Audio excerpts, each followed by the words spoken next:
Hello guys, welcome to ETE Channel.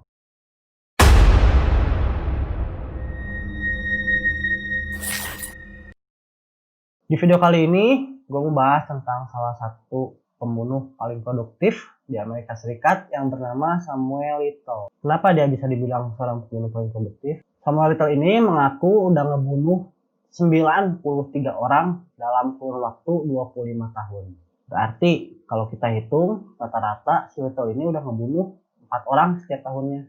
Dan FBI pun sudah memastikan keterlibatan si Little ini pada setidaknya 50 kasus pembunuhan. Wow, luar biasa kan? Berarti dia tuh bukan sekedar ngaku-ngaku doang, tapi 50 kasus ini udah dipastiin keterlibatannya sama FBI. Oke, jadi Samuel Little ini lahir di Georgia pada tanggal 7 Juni tahun 1940. Melihat latar belakang keluarganya, memang kurang baik sih, karena Samuel Little ini lahir dari rahim seorang wanita prostitusi atau PSK pada saat itu. Nah, beberapa tahun setelah Little lahir, Little pindah ke kota Lorain di Ohio. Di sana dia dirawat oleh neneknya. Sejak Little SMP, Little ini udah bermasalah loh guys. Saat dia berusia 16 tahun, atau lebih tepatnya ketika tahun 1956, dia udah ditangkap polisi karena memasuki rumah orang lain atau properti tanpa izin. Karena waktu itu dia masih remaja, jadi dia ditahan di institusi remaja.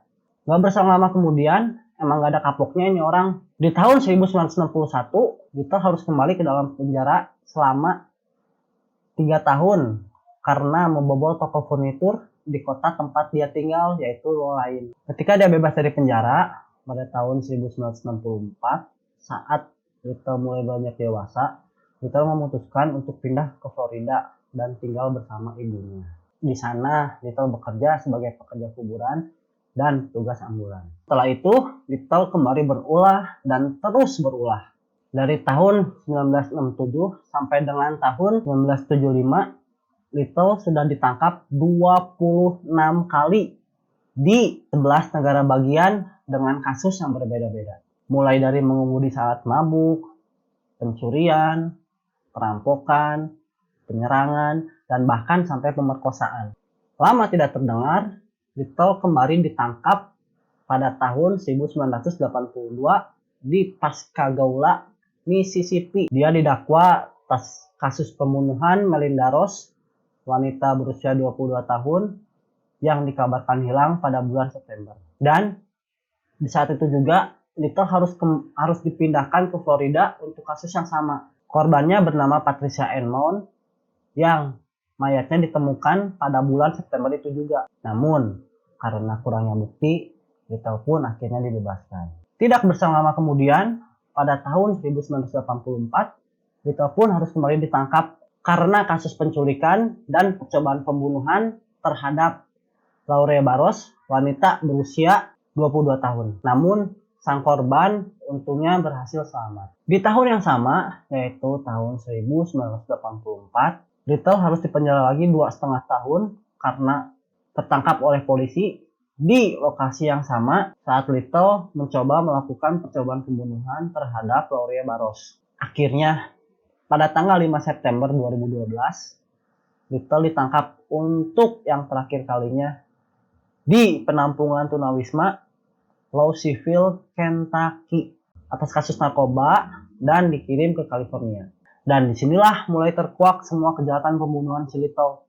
Saat tes DNA, polisi menemukan adanya kesamaan DNA atas kasus pembunuhan Carol Elaine Elford yang dibunuh pada 13 Juli 1987. Guadalupe Duarte Apodaca 3 September 1987 dan Audrey Nelson pada 14 Agustus 1989. Ketiga wanita itu dibunuh dan mayatnya ditemukan di jalanan Los Angeles. Dan pada tahun 2014, Little pun akhirnya dihukum seumur hidup. Ketika Little diinterogasi lebih mendalam lagi, Little pun mengaku telah membunuh 93 orang wanita di berbagai negara bagian. Bahkan saat ditanya pun, dia masih ingat dengan para korbannya. Mulai dari usia, apa yang dikenakannya, tinggi badannya, Dan Little pun sampai menggambarkan sketsa wajah si para korbannya tersebut. Apa karena dia benci lahir dari rahim seorang wanita prostitusi ya? Sehingga korbannya si Little ini rata-rata adalah wanita prostitusi dan pecandu narkoba. Sewaktu Little di penjara, Little mempunyai bakat dalam bertinju. Sehingga metode pembunuhan yang si Little lakukan ini adalah dengan cara memukul si korban dengan sangat kuat sehingga korban pingsan dan tak sadarkan diri.